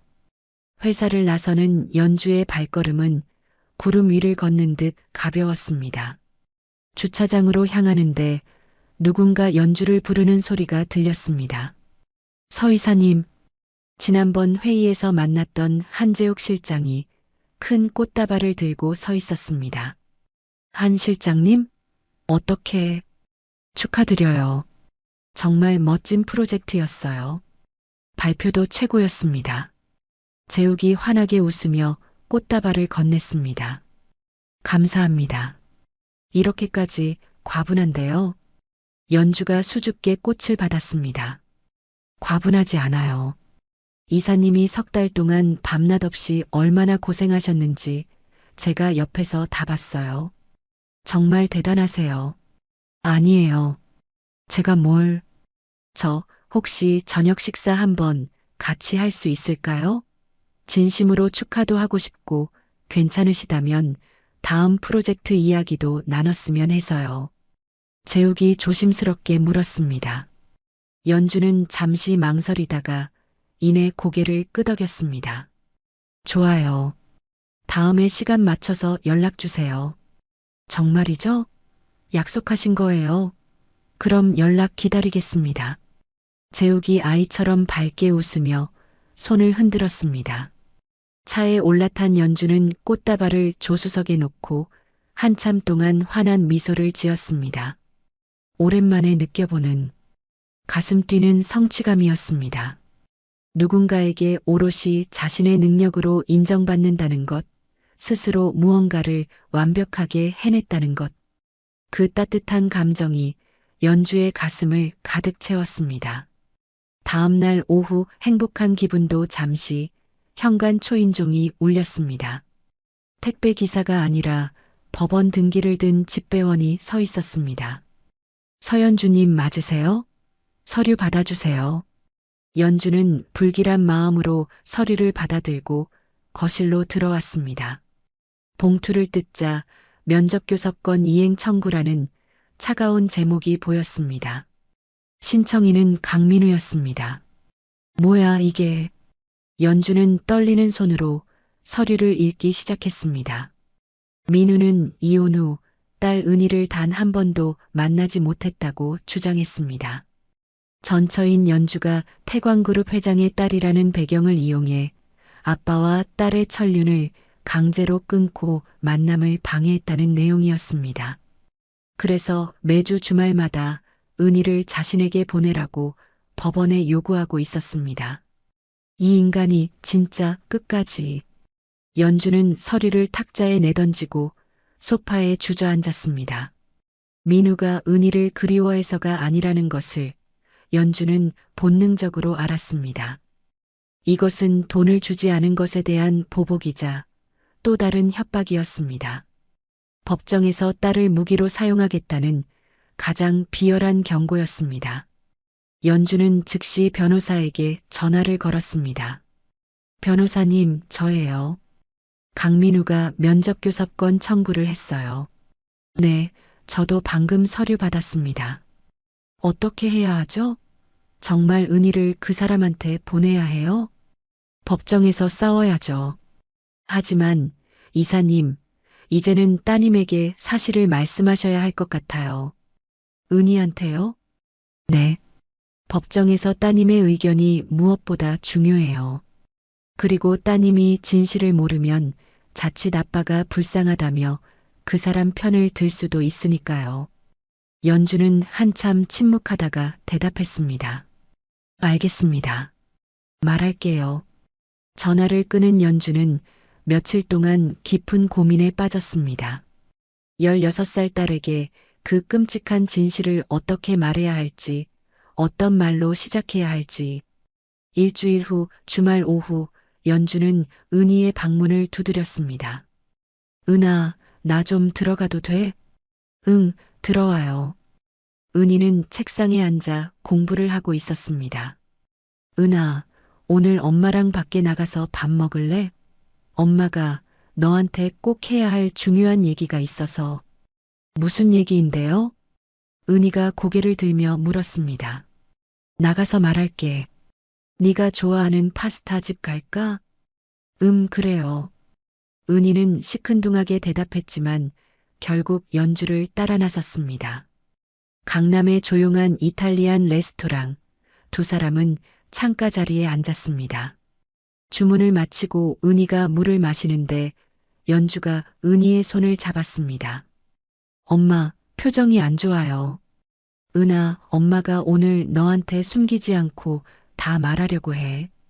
이제는 네가 모든 걸 알아야 할 것 같아서. 은희의 표정이 굳어졌고 연주는 어렵게 말을 꺼냈습니다. 은아, 엄마랑 아빠가 왜 이혼했는지 그동안 제대로 말 안 해줘서 미안해. 아빠가 2년 넘게 회사 후배랑 바람을 피웠어. 은희의 눈이 믿을 수 없다는 듯 커졌습니다. 아빠가 그럴 리 없어요. 엄마가 잘못 안 거겠죠. 은아, 엄마가 직접 두 사람이 나눈 휴대폰 메시지를 봤어. 2년 넘게 사귀었고 그 여자는 임신까지 했어. 아빠는 그런 사람 아니에요. 절대 아니라고요. 은희가 버럭 소리를 질렀습니다. 연주는 깊게 숨을 들이쉬고 떨리는 목소리로 계속 말했습니다. 은아, 그것보다 더 충격적인 게 있어. 아빠는 처음부터 엄마를 사랑한 적이 없어. 엄마가 태광그룹 회장 딸이니까 출세하려고 엄마랑 결혼한 거야. 엄마가 아빠 미워서 지어내는 거죠. 은희의 눈에서 뜨거운 눈물이 쏟아졌습니다. 은아, 엄마가 너한테 왜 거짓말을 하겠어? 내 학교에 기자들을 보낸 것도 아빠야. 엄마를 괴롭히고 돈 뜯어내려고. 그리고 지금 법원에 소송까지 걸었어. 너를 자기한테 보내라고. 그건 아빠가 나를 보고 싶어서 그런 거잖아요. 아니야, 은아. 아빠는 너를 무기로 쓰려는 거야. 엄마한테 돈을 뜯어내려고. 엄마가 진작 말했어야 했는데 네가 이렇게 상처받을까봐 너무 무서웠어. 은희는 테이블에 엎드려 울음을 터뜨렸습니다. 어깨가 들썩일 정도로 심하게 떨렸고 억누른 흐느낌 소리가 레스토랑에 울려 퍼졌습니다. 연주는 딸의 등을 쓰다듬으며 조용히 말했습니다. 은아, 정말 미안해. 엄마가 너를 지켜주지 못해서 엄마가 바보라서 미안해. 한참을 운 은희가 고개를 들었습니다. 눈이 퉁퉁 붓고 얼굴이 눈물과 콧물로 범벅이었습니다. 엄마는 혼자 얼마나 힘들었어요? 응? 나는 그것도 모르고 엄마를 오해하고 있었어요. 엄마가 아빠를 쫓아낸 나쁜 사람인 줄 알았어요. 정말 미안해요. 은희가 다시 울음을 터뜨렸습니다. 연주도 참았던 눈물을 흘리며 딸을 꼭 안았습니다. 엄마, 나 아빠 안 만날래요. 절대로 안 만나. 은아, 엄마랑 나랑 둘이서 잘 살면 돼요. 우리 둘이서요. 할아버지도 계시고, 아빠 같은 나쁜 사람, 이제 우리한테 필요 없어요. 은희가 연주의 손을 굳게 꽉 잡았습니다. 두 사람은 레스토랑에서 한참을 더 이야기했습니다. 테이블 위에 파스타는 형편없이 식었지만 아무도 신경 쓰지 않았습니다. 집으로 돌아오는 차 안 은희는 조수석에서 엄마의 손을 놓지 않았습니다. 엄마, 이제 우리 잘 살아요. 내가 엄마 지켜줄게요. 아무 걱정 마요. 고마워, 은아. 우리 딸이 언제 이렇게 컸구나. 차창 밖으로 붉은 저녁 노을이 지고 있었습니다. 길고 어두웠던 터널을 지나 드디어 저 멀리 빛이 보이기 시작했습니다. 은희와의 관계가 회복되고 회사 일도 인정받으면서 연주는 처음으로 진짜 행복을 느꼈습니다. 하지만 도골은 강민호와의 소송은 끝나지 않았습니다. 매주 변호사로부터 두꺼운 법원 서류가 날아왔고 민우는 집요하게 면접 교섭권을 주장했습니다. 법원에 출석할 때마다 연주는 민우의 파렴치한 거짓 주장들을 하나하나 반박해야 했습니다. 연주야, 너 그러다 쓰러져. 제발 무리하지 마. 변호사한테 다 맡겨. 상담실을 찾은 연주의 헬쑥한 얼굴을 보며 주애가 걱정스럽게 말했습니다. 괜찮아. 내가 정신 똑바로 차려야 은희를 지키지. 연주는 억지로 웃어 보였지만 몸은 이미 한계에 다다르고 있었습니다. 어느 날 오후 회사 회의실에서 새 프로젝트 회의가 진행되고 있었습니다. 연주가 자료를 보며 발표를 하던 중 갑자기 눈앞이 핑 돌았습니다. 식은땀이 등을 타고 주르륵 흘렀습니다. 서 이사님, 괜찮으세요? 안색이 너무 안 좋으신데. 팀장이 놀라서 물었습니다. 아, 네, 괜찮습니다. 잠깐, 아주 잠깐 어지러워서요.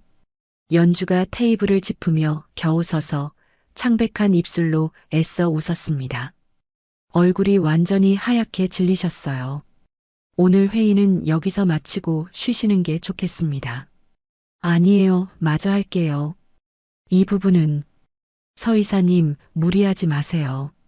건강이 우선이죠. 다음에 다시 하죠.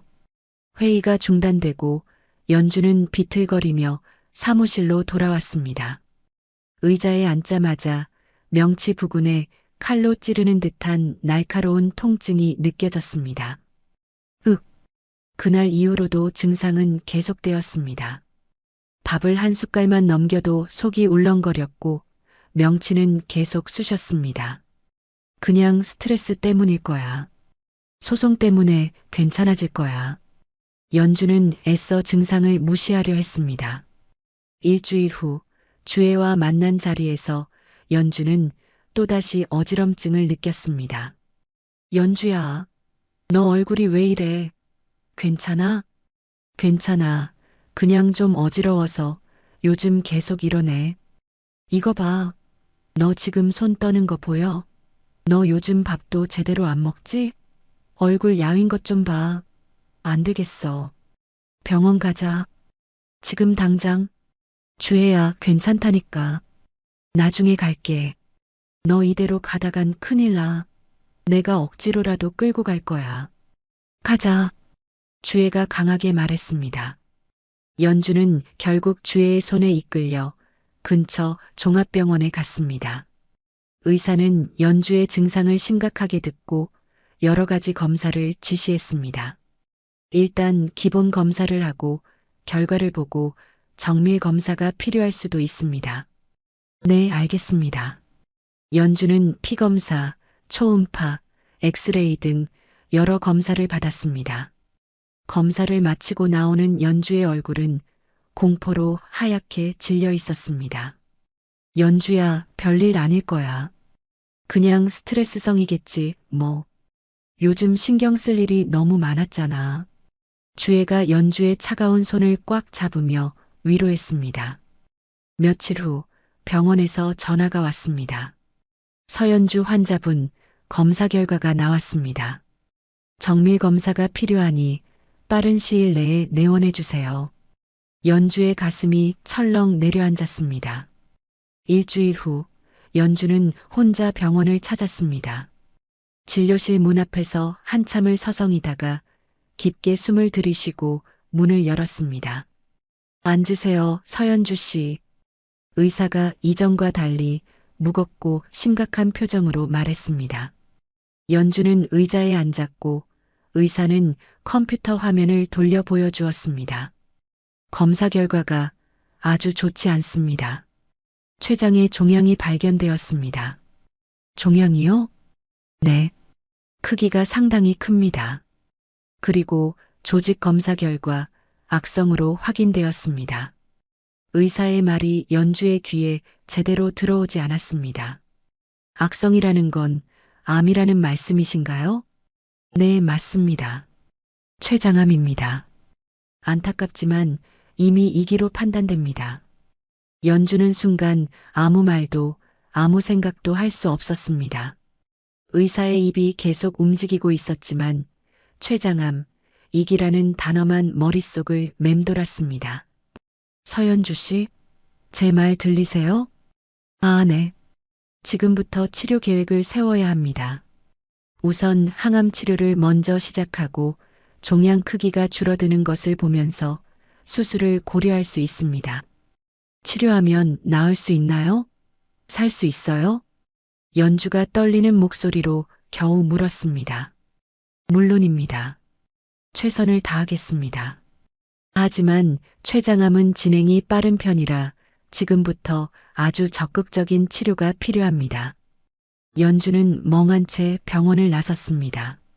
주차장으로 가는 발걸음이 무거웠고 차에 올라타서도 한동안 시동을 걸지 못했습니다. 핸들을 붙잡은 손이 부들부들 떨렸습니다. 암이라니, 왜 하필 지금 나한테 암이. 연주는 떨리는 손으로 주혜에게 전화를 걸었습니다. 주혜야, 나 어떡해. 연주야, 너 목소리가 왜 그래? 병원이야? 잠깐 만날 수 있어? 지금 당장 갈게. 어디 가지 말고 거기 그대로 있어. 1시간 후 병원 근처 카페에서 만난 주혜는 연주의 손을 꽉 잡았습니다. 연주야, 의사가 뭐래? 주혜야, 나 췌장암이래. 이기래. 연주가 겨우 입을 열었지만 목소리가 형편없이 갈라졌습니다. 주혜의 얼굴이 하얗게 질렸습니다. 연주야, 그게 무슨 말이야? 주혜야, 나 어떡해? 나 이제 겨우 우리 은이랑 이제야 좀 잘 살아보려고 했는데 나 어떡하냐고. 연주가 테이블에 엎드려 참았던 울음을 터뜨렸습니다. 연주야, 울어. 울고 이겨낼 수 있어. 요즘 치료 기술도 좋아졌잖아. 넌 할 수 있어. 하지만 나 무서워. 안 돼. 그런 약한 소리 하지 마. 내가 옆에 있을게. 우리 같이 이겨내자. 응? 주애가 연주를 꽉 안아주었습니다. 두 사람은 카페에서 한참을 그렇게 앉아 있었습니다. 연주야, 가족들한테 말해야지. 이건 혼자 이겨낼 수 있는 병이 아니야. 은희한테 어떻게 말해? 겨우 관계가 회복됐는데 또 엄마가 아프다고? 연주가 단호하게 고개를 저었습니다. 하지만 치료받으면서 어떻게 계속 숨겨? 항암 치료 시작하면 조금만 내가 준비되면 그때 말할게. 주애는 연주의 결정을 존중했지만 걱정스러운 표정을 감추지 못했습니다. 알았어. 하지만 너무 오래 숨기면 안 돼. 나랑 약속해. 응, 정말 고마워, 주애야. 다음 날부터 연주는 본격적으로 치료 계획을 세우기 시작했습니다. 첫 항암 치료는 다음 주 화요일입니다. 입원은 필요 없고 외래로 주사 맞고 가시면 됩니다. 네, 알겠습니다. 연주는 달력을 보며 회사 일정을 조정했습니다. 항암 치료 날을 긴급 해외 출장으로 위장하기로 했습니다. 그때 핸드폰이 울렸습니다. 한재욱이었습니다. 서 이사님, 저 한재욱입니다. 다음 주에 시간 괜찮으시면 저녁 식사 같이 할 수 있으실까요? 아, 한 실장님. 어쩌죠? 제가 다음 주는 급하게 해외 출장이 잡혀서요. 미안해요. 다음에 연락드릴게요. 아, 그러세요? 알겠습니다. 그럼 출장 잘 다녀오세요. 전화를 끄는 연주는 긴 한숨을 쉬었습니다. 재욱의 따뜻한 관심이 고마웠지만 지금은 그 어떤 것도 받아들일 여유가 없었습니다. 연주는 가족들에게 병을 절대 알리지 않기로 굳게 마음먹었습니다. 겨우 회복된 딸아이의 웃음을 다시 빼앗을 수는 없었습니다. 항암 치료는 매주 화요일 오전에 받았고 연주는 그날을 중요한 미팅이나 출장으로 위장했습니다. 병원 진료는 새벽 일찍이나 저녁 늦게 혼자 택시를 타고 다녔습니다. 민우와의 소송도 변호사에게 완전히 일임했습니다. 변호사님, 당분간 건강상 이유로 법정 출석이 어렵다고 전해주세요. 알겠습니다. 그런데 이사님, 어디 안 좋으신 겁니까? 목소리가 아닙니다. 그냥 좀 피곤해서 아무튼 잘 부탁드립니다. 연주는 집에서 최대한 평소처럼 행동하려 애썼습니다.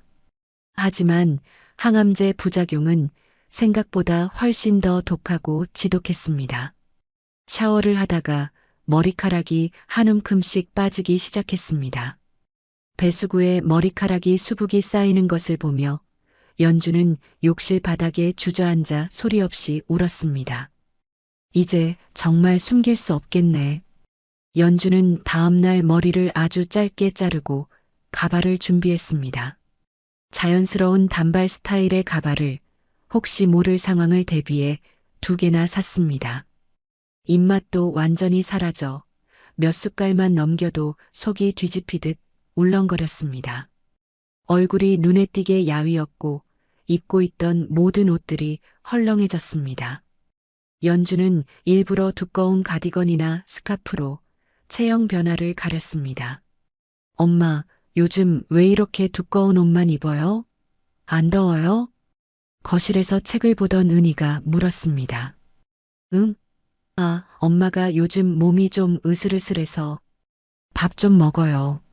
엄마 자꾸 살 빠지는 거 알아요? 응, 알았어. 엄마가 새 프로젝트 때문에 신경 쓸 게 많아서 그래. 다 끝나면 괜찮아질 거야. 걱정 마. 연주가 헬쑥한 얼굴로 억지로 웃으며 대답했습니다. 은희는 걱정스러운 눈으로 엄마를 바라보았지만 더 이상 묻지 않았습니다. 어느 날 오후 연주는 병원 진료를 받으러 외출했습니다. 은아, 엄마 잠깐 나갔다 올게. 저녁 전에 올게. 네, 다녀오세요. 아, 엄마, 우산 가져가요. 비 온대요. 아, 그래. 알았어. 은희는 학원 가기 전 준비물을 챙기고 있었습니다. 아, 선생님이 문제집 꼭 사오라고 하셨는데 엄마한테 돈 달라고 하는 걸 깜빡했네. 이럴 때 꼭 엄마에게 전화를 했지만 연주는 받지 않았습니다. 결국 은희는 어쩔 수 없이 엄마 방으로 들어갔습니다. 이따 엄마한테 잘 설명하면 되겠지. 문제집은 꼭 사야 하니까. 은희는 책상 위에 놓인 엄마 가방을 열었습니다. 가방 안을 뒤지던 은희는 안쪽 지퍼 주머니에서 뭔가 두툼한 것이 손에 잡히는 것을 발견했습니다. 대학병원 로고가 찍힌 약 봉지들이었습니다. 이게 뭐지? 소화제인가? 엄마가 약을? 은희는 약 봉지 밑에 여러 번 접힌 서류가 있는 것을 보았습니다. 무심코 서류를 꺼내 펼치는 순간 은희의 손이 그대로 멈췄습니다. 환자명 서연주, 병명 췌장암 2기. 은희는 손이 떨려 서류를 바닥에 떨어뜨렸습니다. 엄마가 암? 은희는 가방 옆에 그대로 주저앉아 떨리는 손으로 바닥의 서류를 다시 집어들었습니다. 날짜를 확인하니 벌써 3달 전이었습니다. 3달이나 혼자서 나한테 말도 안 하고 엄마가 왜 밥을 못 먹었는지, 왜 살이 빠졌는지, 왜 두꺼운 옷을 입었는지, 왜 머리를 잘랐는지 모든 조각들이 한꺼번에 맞춰졌습니다. 그때 현관문이 열리는 소리가 들렸습니다. 은아, 엄마 왔어. 비가 엄청 오네. 연주의 목소리가 들렸습니다. 은희는 서류를 손에 쥔 채 방에서 나왔습니다. 복도에서 비에 젖어 가발이 살짝 헝클어진 연주와 마주쳤습니다. 연주는 은희 손에 들린 진단서를 보는 순간 얼굴이 하얗게 굳어버렸습니다. 은아, 은희가 떨리는 목소리로 말했습니다. 엄마, 이게 무슨 말이에요? 엄마, 정말 암이야? 은희의 눈에서 눈물이 주르륵 흘러내렸습니다. 연주는 한참을 말없이 서 있다가 결국 천천히 고개를 끄덕였습니다. 은아, 엄마가 미안해. 은희는 손에 쥔 진단서를 바닥에 떨어뜨렸습니다. 그리고는 엄마 연주를 미친 듯이 꽉 안았습니다. 엄마, 왜 말을 안 했어요? 왜 혼자 이런 걸 견뎠어요? 바보처럼. 은희가 울음을 터뜨렸습니다. 은아, 너한테 걱정 끼치고 싶지 않았어. 우리 은희 겨우 웃게 됐는데. 연주도 딸을 마주 안으며 뜨거운 눈물을 흘렸습니다. 엄마는 바보예요. 이런 큰일을 혼자 끙끙 앓고 있으면 어떡해요. 은아, 엄마 치료 잘 받고 있어.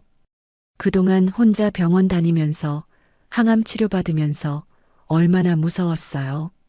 은희가 엄마의 등을 두드리며 아이처럼 울었습니다. 두 사람은 복도에 서서 한참을 부둥켜 안고 울었습니다. 한참 뒤 은희가 훌쩍거리며 눈물을 닦고는 엄마를 똑바로 보았습니다. 엄마, 나 이제 어린애 아니에요. 16살이라고요. 내가 옆에서 힘이 되고 싶어요. 제발 나한테도 기회를 줘요. 은아, 같이 이겨내요. 엄마 혼자 아니잖아요. 나도 있고 할아버지도 있잖아요. 당장 할아버지한테 알려야 해요. 엄마 혼자 이렇게 감당하면 안 돼요. 그날 저녁 은희는 망설임 없이 서태광에게 전화를 걸었습니다. 할아버지, 저 은희예요. 우리 손녀, 왜? 무슨 일이야? 목소리가 왜 그래? 할아버지, 엄마가 암이래요. 췌장암 2기래요. 3달 전부터 혼자 치료받고 있었대요. 전화 너머로 긴 침묵이 흘렀습니다. 잠시 후 서태광의 떨리는 목소리가 들렸습니다. 할아버지가 갈게. 당장. 서태광은 즉시 차를 타고 연주가 있는 집으로 달려왔습니다. 현관문을 거칠게 열고 들어선 서태광은 소파에 창백하게 앉아 있는 딸을 보았습니다. 연주야. 연주가 힘없이 일어서려 하자 서태광이 달려와 딸의 손을 꽉 잡았습니다. 서태광의 손이 덜덜 떨리고 있었습니다. 진단서 어디 있어? 이리 줘봐. 연주가 떨리는 손으로 진단서를 건넸습니다. 서태광은 서류를 읽으며 입술을 질끈 깨물었습니다. 이 바보 같은 게 왜 진작 말하지 않았어? 왜? 아버지, 걱정 끼치고 싶지 않았어요. 이제 겨우 다 괜찮아졌는데. 연주야, 이 아비한테 널 잃는 것보다 더 큰 걱정이 세상에 어디 있어. 재산이 다 무슨 소용이야. 내 하나밖에 없는 딸을 지킬 수 없다면. 서태광의 목소리가 절규처럼 떨렸습니다. 아버지, 연주야, 이 아비가 세상에서 제일 좋은 의사, 제일 좋은 약, 뭐든 다 구해올게. 제발 포기만 하지 마. 응? 평생 단 한 번도 약한 모습을 보인 적 없던 아버지가 우는 모습을 처음 보았습니다. 네, 아버지. 꼭 이겨낼게요. 약속해요. 그날 밤 서태광은 서재에서 밤새 전화를 걸었습니다. 내 딸을 살려야 해. 돈은 얼마가 들든 상관없어. 당장 움직여. 한편 강민우는 자신의 허름한 원룸에서 법원 서류를 기다리고 있었습니다. 서연주, 이번엔 꼼짝없이 걸렸어. 아프다는 핑계로 법원 출석도 안 하고 재벌이라고 법까지 무시하겠다? 아주 잘 됐지. 언론에 터뜨릴 좋은 기회야. 민우는 다음 법원 출석일에 연주의 불출석을 빌미로 언론에 모든 것을 알릴 계획이었습니다. 그때 우편물이 도착했습니다. 법원 봉투를 뜯은 민우는 서류를 읽다가 그대로 얼어붙었습니다. 피고 서연주의 건강 악화체 장암 2기로 인한 소송 일시 중지 요청서. 첨부된 진단서에는 췌장암 2기라는 글자가 선명하게 적혀 있었습니다. 뭐? 연주가 암? 췌장암 2기? 민우는 서류를 손에 든 채 한참을 멍하니 서 있었습니다. 민우는 연주가 아프다는 사실보다 자신의 마지막 협박 카드가 사라진 것에 절망했습니다. 아픈 엄마한테서 딸을 빼앗으려고 했다고? 만약 그런 기사라도 나면 그럼 내가 천하의 악마가 되는 거잖아. 아, 젠장. 민우는 서류를 마구 구겨 쓰레기통에 던졌고 며칠 후 모든 소송을 취하했습니다. 연주는 본격적으로 6개월간의 긴 항암 치료를 시작했습니다. 엄마, 물 좀 드세요. 제발 한 모금만, 응? 은희가 물컵을 들고 와 엄마를 겨우 일으켰습니다. 고마워, 은아. 엄마, 오늘은 좀 어때요? 응, 조금 나은 것 같아. 은희는 학교를 마치면 책가방을 맨 채 곧장 병원으로 달려왔습니다. 엄마, 오늘 학교에서 죽 만드는 법 배웠어요. 내가 직접 푹 끓여왔어요. 얼른 먹어봐요. 아이고, 우리 은희가 언제 이렇게 컸어? 엄마보다 낫네. 연주가 딸의 머리를 쓰다듬었습니다. 셋째 달 정기 검사 날이었습니다. 의사가 검사 결과를 보며 환하게 미소 지었습니다. 기적이네요. 아주 좋아지고 있습니다. 종양이 눈에 띄게 줄어들었어요. 선생님? 정말요? 연주의 눈이 커졌습니다. 대기실에서 초조하게 기다리던 은희와 서태광에게 소식을 전하자 은희가 그 자리에서 환호성을 질렀습니다. 엄마, 정말 다행이에요. 만세. 연주야, 잘하고 있어. 계속 힘내자. 서태광이 딸의 어깨를 굳게 토닥였습니다. 넷째 달부터 서태광은 중요한 회의도 전부 취소하고 매주 병원에 동행했습니다. 회장님, 오늘 이사회가. 미로, 지금 내 딸보다 중요한 회의는 없어. 서태광은 병실 침대 옆에 앉아 산더미 같은 회사 서류를 보며 일했습니다. 5째 달 은희는 아예 주말마다 병실에서 숙제를 했습니다. 할아버지, 이 문제 도저히 모르겠어요. 어떻게 풀어요? 어디 보자. 이건 말이야, 이 공식을. 서태광이 손녀에게 수학을 가르치는 동안 연주는 그 평화로운 모습을 바라보며 가만히 미소 지었습니다. 점심시간이 되면 서태광이 특별히 주문한 음식을 셋이 함께 먹었습니다. 엄마, 오늘은 입맛 어때요? 이거 맛있겠다. 좋아. 오늘은 왠지 많이 먹을 수 있을 것 같아. 고통 속에서 피어난 기적 같은 가족의 시간이었습니다. 6째 달 마지막 정기 검사 결과가 나왔습니다. 축하드립니다. 종양이 대폭 줄어들었어요. 드디어 수술이 가능한 상태입니다. 수술 전날 밤 연주는 병실에서 은희와 아버지를 불렀습니다. 혹시 모를 일이니까 내가 하고 싶은 말이 있어. 엄마, 무슨 그런 약한 소리예요. 수술 무조건 잘 될 거예요. 은희가 엄마의 손을 꽉 잡았습니다. 알아, 알지만 그래도 말해두고 싶어. 은아, 정말 사랑해. 너 때문에 엄마가 여기까지 올 수 있었어. 내 딸 고마워. 저도 사랑해요, 엄마. 아버지, 평생 제대로 말 한마디 못했는데 감사했어요. 그리고 사랑해요, 아버지. 서태광이 고개를 돌려 애써 눈물을 닦았습니다. 알았다. 알았으니까 내일 보자. 수술 끝나고 건강하게 보자, 내 딸. 수술은 무려 8시간 동안 진행되었습니다. 수술실 앞을 지키는 은희와 서태광, 그리고 소식을 듣고 달려온 주애가 초조하게 기다렸습니다. 할아버지, 엄마 괜찮을 거죠? 꼭 괜찮아야 하는데.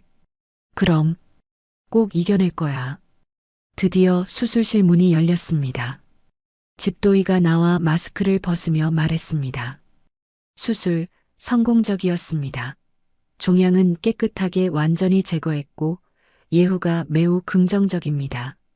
선생님, 정말 감사합니다. 감사합니다. 은희가 의사에게 고개를 숙이며 울음을 터뜨렸습니다. 일주일 후 연주는 기적적으로 퇴원했습니다. 병원 로비에는 아버지와 은희 그리고 주애가 기다리고 있었습니다. 그리고 그들 옆에 한재욱도 큰 꽃다발을 들고 서 있었습니다. 서 이사님, 퇴원 축하드립니다. 한 대표님, 어떻게? 은희 양이 연락 줬어요. 이사님, 그동안 정말 힘든 시간 보내셨다고 늦었지만 진심으로 응원하러 왔습니다. 연주는 자신을 기다려준 사람들을 보며 뜨거운 눈물을 흘렸습니다. 자신이 얼마나 많은 사람들에게 사랑받고 있는지 그제야 확실히 느꼈습니다. 다들 정말 고맙습니다. 연주가 태어난 지 6개월이 지났습니다. 어느 날 오후 연주의 핸드폰이 울렸습니다. 모르는 낯선 번호였습니다. 여보세요? 연주야, 나 강옥희야. 전화 너머로 시어머니였던 강옥희의 떨리는 목소리가 들렸습니다. 어머님? 연주야, 미안하다. 흑흑, 내가 죄인이야. 오키의 목소리에서 절박한 울음이 느껴졌습니다. 갑자기 왜 그러세요? 우리 민우가 병원에 입원했어. 간이 다 망가져서 의사가 얼마 못 산대. 흑흑. 연주는 순간 아무 말도 할 수 없었습니다. 매일 방구석에서 술만 마시다가 결국 그렇게 됐어. 연주야, 내가 너한테 너무 못되게 굴었어. 내 아들놈이 그렇게 천하의 나쁜 인간인 줄도 모르고 네가 암 투병했다는 소식도 나중에야 들었어. 정말 미안하다, 연주야, 용서해라. 오키가 목이 메어 흐느끼며 말했습니다. 민우 그놈이 죽기 전에 너를 보고 싶대. 마지막으로 한 번만 와줄 수 없겠니? 응? 알겠습니다. 내일 갈게요.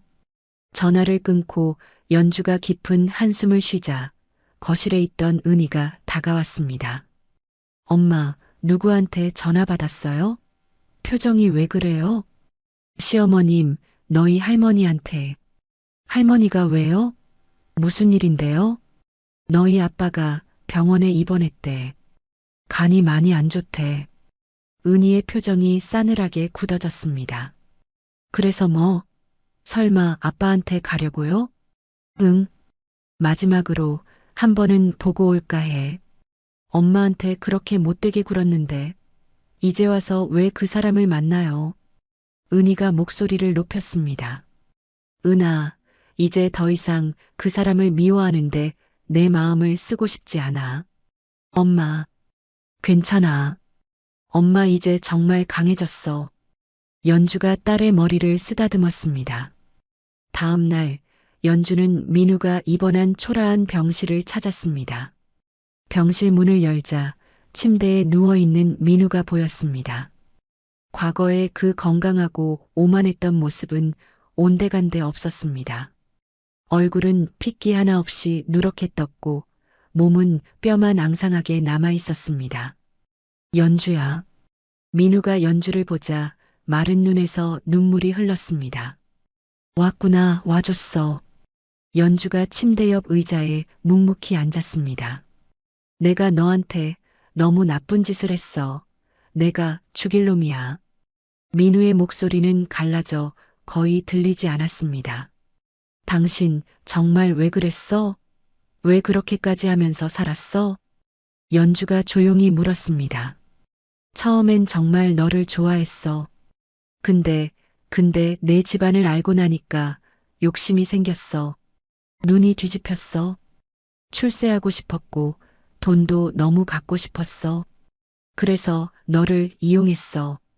민우가 고통스럽게 침대 시트를 움켜쥐었습니다. 시영이한테도 젊고 예쁘니까 그냥 재미로 난 정말 쓰레기 같은 인간이야. 다 잃고 나니까 이제야 알겠어. 내가 얼마나 소중한 걸 버렸는지. 우리 은희한테도 아빠가 미안하다고 꼭 좀 전해줘. 연주는 한참 침묵하다가 이윽고 입을 열었습니다. 은희 마음은 아니겠지만 나는 당신 용서할게. 정말이야? 민우의 눈이 커졌습니다. 하지만 그건 당신을 위해서가 아니야. 나를 위해서야. 나는 더 이상 당신에 대한 미움에 묶여 살고 싶지 않아. 당신을 미워하면서 사는 건 결국 내 인생을 갉아먹는 거니까. 연주가 자리에서 일어났습니다. 안녕히 계세요. 이제 우리 인연은 이걸로 정말 끝이에요. 연주는 뒤돌아보지 않고 병실을 나섰습니다. 복도를 걸으며 연주는 깊게 숨을 들이쉬었습니다. 가슴 한쪽을 무겁게 짓누르던 돌덩이가 사라진 것 같았습니다. 이제야 정말로 자유로워진 기분이었습니다. 1년 후 봄 연주는 완전히 건강을 회복했습니다. 정기 검사에서도 재발 징후는 전혀 없었고 회사에서는 능력을 인정받아 정식 이사로 승진했습니다. 은희는 보란 듯이 명문대 경영학과에 합격했습니다. 할아버지, 저 할아버지 후배 됐어요. 합격 축하 선물로 우리 다 같이 여행 가요. 제주도 가고 싶어요. 은희가 서태광에게 신이 나서 매달렸습니다. 아이고, 우리 손녀. 당연히 가야지. 좋아요. 할아버지 최고. 어느 주말 오후 연주는 새로 마련한 자신의 화실에 있었습니다. 작년에 개인 화실을 마련한 뒤 연주는 틈날 때마다 그림을 그렸습니다. 오늘은 아주 특별한 작품을 완성하는 날이었습니다. 캠퍼스에는 연주 자신의 새로운 자화상이 그려져 있었습니다. 10년 전 민우가 쓰레기라며 버렸던 그 자화상과는 완전히 달랐습니다. 예전 그림 속 연주가 순진하고 꿈 많은 20살 소녀였다면 지금 그림 속 연주는 모든 상처를 이겨낸 강인하고 성숙한 여자였습니다. 눈빛은 더없이 평화로웠고 입가에는 따뜻한 미소가 걸려 있었습니다. 다 됐다. 연주가 붓을 내려놓고 만족스러운 미소를 지었습니다. 그때 초인종이 울렸습니다. 문을 열자 한재욱이 따뜻한 커피 2잔을 들고 서 있었습니다. 안녕하세요, 서 이사님. 아니, 이제 편하게 연주 씨라고 불러도 될까요? 재욱이 환하게 웃었습니다. 그러세요. 들어오세요, 재욱 씨. 2사람은 화실로 들어와 캠퍼스 앞에 앉았습니다. 재욱이 그림을 바라보며 진심으로 감탄했습니다. 정말 아름다운 그림이네요. 그림에서 평화로운 느낌이 들어요. 감사해요. 제 자화상이에요. 알아요. 닮았어요. 특히 이 눈빛이 연주 씨를 많이 닮았어요. 재욱이 조심스럽게 연주의 손을 잡았습니다. 연주 씨, 이제 새로운 시작을 해볼 준비가 되셨나요? 연주는 재욱의 따뜻한 눈을 바라보았습니다. 지난 1년 동안 재욱은 연주가 치료받는 내내 부담스럽게 다가오지 않고 멀리서 묵묵히 응원해 주었습니다. 연주가 온전히 일어설 때까지 그는 그렇게 기다려 주었습니다. 천천히 조금씩이지만 시작해보고 싶어요. 연주가 수줍지만 환한 미소로 대답했습니다. 제가 연주 씨 옆에서 연주 씨를 세상에서 가장 행복하게 해드릴 수 있도록 노력할게요. 고마워요, 재욱 씨. 2사람은 나란히 앉아 커피를 마시며 그림을 바라보았습니다. 창밖으로 따뜻한 봄 햇살이 쏟아져 내렸습니다. 그날 저녁 연주는 집에 돌아왔습니다. 거실에는 아버지와 은희가 저녁 준비를 하느라 부산했습니다. 엄마 왔어요? 오늘 제가 할아버지랑 저녁 준비했어요. 제가 만든 파스타예요. 어머나, 우리 은희가 요리도 잘하네. 에이, 할아버지가 거의 다 도와주셨어요. 3사람은 식탁에 둘러앉아 웃음꽃을 피우며 저녁을 먹었습니다. 은하, 대학 가면 제일 뭐 하고 싶어? 서태광이 물었습니다. 저는 경영학 열심히 공부해서 나중에 할아버지 회사 물려받을 거예요. 엄마처럼 멋지게 일할 거예요. 하, 우리 손녀 아주 야무지네. 좋아. 엄마는요? 앞으로 뭐 하고 싶어요? 은희가 연주에게 물었습니다. 연주가 2사람을 사랑스럽게 바라보며 말했습니다. 글쎄, 엄마는 회사 일도 계속하고 그림도 계속 그리고 우리 은희, 우리 아버지랑 이렇게 매일매일 행복하게 사는 거. 저도요. 우리 셋이서 계속 이렇게 행복하게 살아요. 웃음소리가 집안을 가득 채웠습니다. 저녁 식사를 마치고 연주는 거실 창가에 섰습니다. 창밖으로 붉은 석양이 지고 있었습니다. 붉은 노을이 하늘을 아름답게 물들이고 서서히 어둠이 찾아왔습니다. 하지만 그 어둠은 더 이상 무섭지 않았습니다. 지독한 밤이 지나면 반드시 다시 눈부신 아침이 올 테니까요. 연주는 조용히 미소 지었습니다. 폭풍 같은 시간을 지나 마침내 자신을 찾았습니다. 누구의 아내도 누구의 며느리도 아닌 온전한 서연주로 다시 살아갈 수 있게 되었습니다. 엄마, 거기 서서 뭐해요? 은희가 다가와 연주의 팔짱을 꼈습니다. 그냥 노을 구경. 정말 예뻐요, 그쵸? 노을. 응, 정말 예쁘다. 연주가 딸의 어깨를 따뜻하게 감싸 안았습니다. 은하 사랑해. 저도 사랑해요, 엄마. 2사람은 창가에 나란히 서서 지는 노을을 바라보았습니다. 새로운 밤이 찾아오고 내일은 또 새로운 아침이 올 것입니다. 연주의 인생에도 이제야 진짜 봄이 찾아왔습니다. 서연주는 10년간 자신을 지워가며 살았습니다. 하지만 가장 깊은 밑바닥에서 진짜 자신을 발견했습니다. 배신과 질병이라는 폭풍을 지나며 깨달았습니다.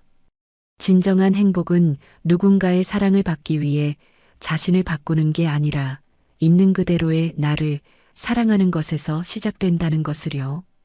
때로는 모든 것을 잃어야 진짜 소중한 것이 무엇인지 알게 됩니다. 연주는 이제 압니다. 자신이 얼마나 강한 사람인지, 얼마나 많은 사람들에게 사랑받고 있는지를요. 그리고 늦었다고 생각했던 나이에도 새로운 시작은 결코 늦지 않다는 것을요. 여러분도 지금 힘든 시간을 보내고 계신다면 기억하세요. 폭풍이 지나면 반드시 봄은 옵니다. 이야기를 끝까지 들어주신 분이 계시다면 잘 들었다고 댓글 하나만 남겨주세요. 감사합니다.